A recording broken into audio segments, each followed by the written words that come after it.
Yeah, if I may, this is Michael in Florida.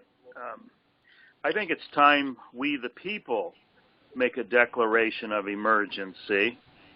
It's time that we declare that we recognize the emergency as a universal threat by the actions of the de facto. And this is something that I put together about a year ago, and I drafted a document, and you can read it at www.declarationofemergency.com. And we're beyond, discussing the symptoms. We've been doing this for 40, 50 years. Many people have. It's time we, start putting together solution-oriented strategies and organizing. And chatter and talk about the symptoms needs to continue because there are a lot of uneducated, ignorant people. So we need to continue that, but that is not our focus, and I think all of us on this call would agree with that. But it's time we, the people, make our own declaration of emergency. I yield. Thank you, Michael. I think it is worthy to kind of pursue this issue about the emergency declarations being used to engineer tyranny and despotism over us.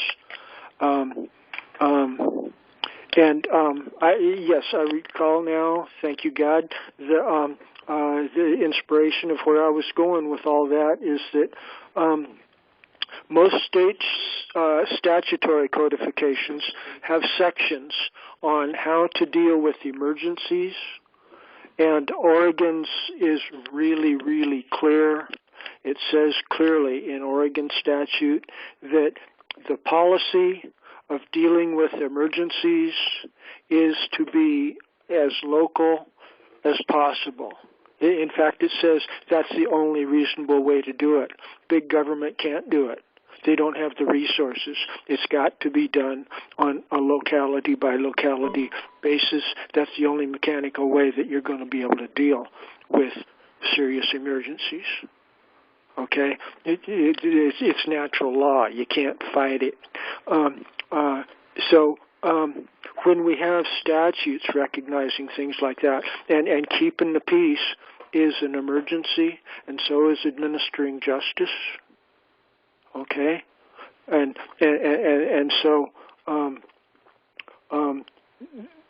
with proper articulation of these undercurrents, we can put the de factos in a checkmate, because through their public school system and everything, they've engineered us to be stupid and to be dependent upon them. They've got us like addicted to crack cocaine or something that we can't get. We need the nanny state to take care of us because we've never weaned ourselves off of the sugar tit to become mature, to become fully developed.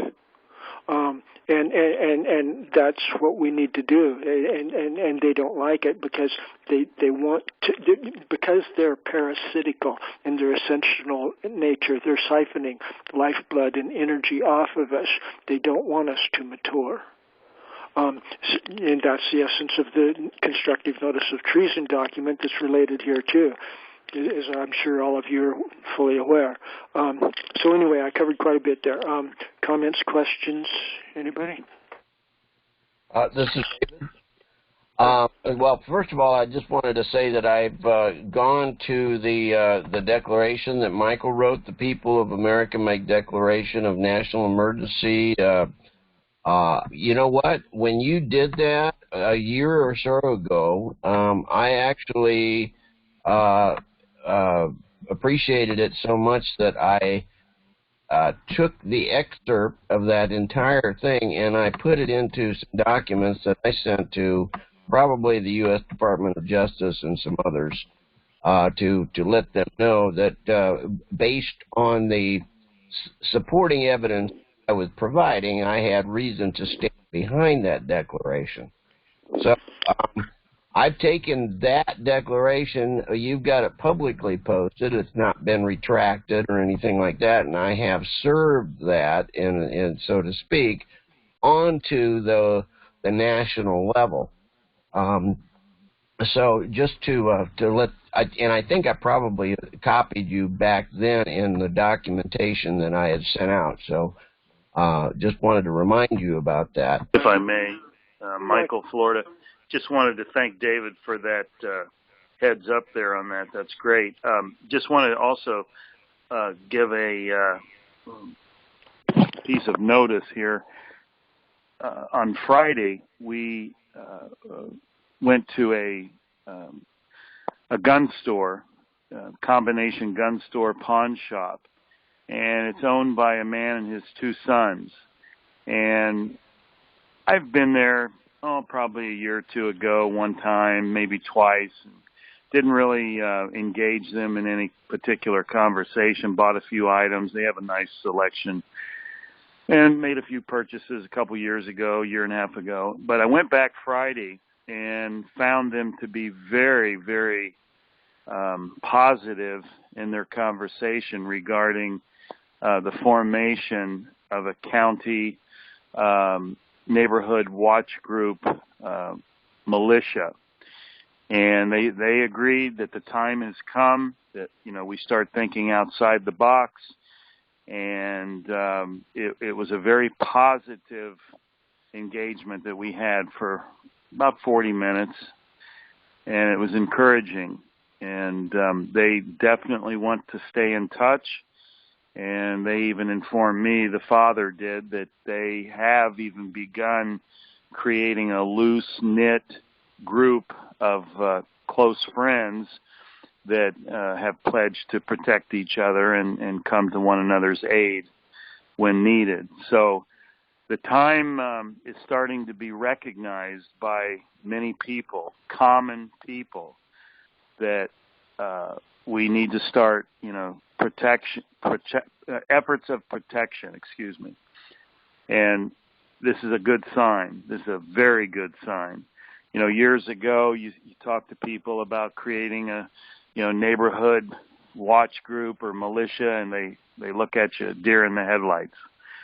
But things have changed, and this is what we need to take advantage of. Our time has come. We seek peace and resolution, not revolution. And this needs to be stated and known to all those that intercept our transmissions for investigative purposes by the government, and it needs to be known that we seek peace, peaceful resolution, and that we are simply in a mode of self-preservation.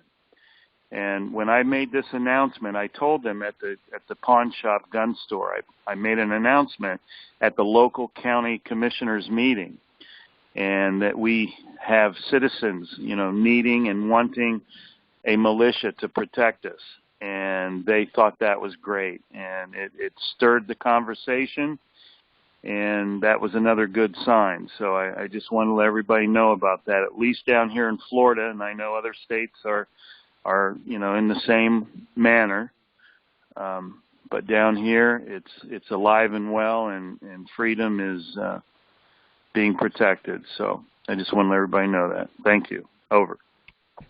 May I share it? Just Chris.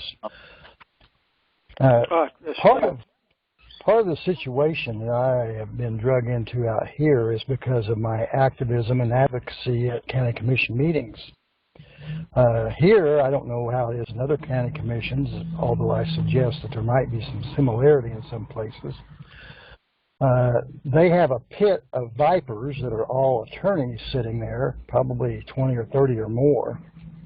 And I had the audacity one day to point out that the bar has assimilated all separated powers and in violation of the Smith Act, the Brown Act, the Grand Lanham Act, Sherman Antitrust Act, and several other anti-monopoly regulations and laws that they violated by assimilating all powers of government under their so-called private association they call the bar. The daggers that were thrown at me with the eyes from that pit of vipers did not go unnoticed. It wasn't much after that lots of things happened, but nevertheless, a more important point about your local areas and your self-governing prospects. It occurs to me that the battle that I'm going against the city of Oklahoma, the county of Oklahoma, the state of Oklahoma for stealing private grants of land made patent, which are the highest form of land ownership that exists here in America because they're fee simple, absolute, or loyal titles to the heirs or assigns forever, is a perfect scenario for like-minded people who love liberty and freedom to create their own self-governing communities within the corporate states they lie coterminantly within. And I'm kind of curious what the views of the people on this call might be in regard to that, but I think that's effectively how they created the alleged city-state of D.C., the District of Criminals, from Virginia and Maryland and some other aspects of land that they created a state within a state, in fact, a corporate vassal state. So I'm curious to see what others think about possibly formulating your own nation-state of a republic inside the corporate states that have been taken over by the federalist scheme of management, if you don't mind. Thank you. This is David. Can I'd like to run something to address both of the last speakers, Michael and Mike. Or Mike in Florida. I wanted to let him know that here in Michigan, and anybody else that's here in Michigan can take note, that I went to a meeting in Oakland County probably about two and a half weeks ago, maybe 3 weeks ago. It was a Second Amendment meeting of and the people that were giving the talk were from Livingston County. So we've got Livingston County, which has already put together a something of an emergency. I don't know the right words to say, but they have everything from communications set up to working with local police, without local police, either one, however they want to do it, in securing and they were able to deal with an organized planning of BLM in Livingston County, where the BLM came in with the intent to create problems, and they put together something that was able to meet and spot and use communication tools to thwart problems, and it ended up being peaceful as things went. And they were coming into Oakland County to share the how-to of putting that together.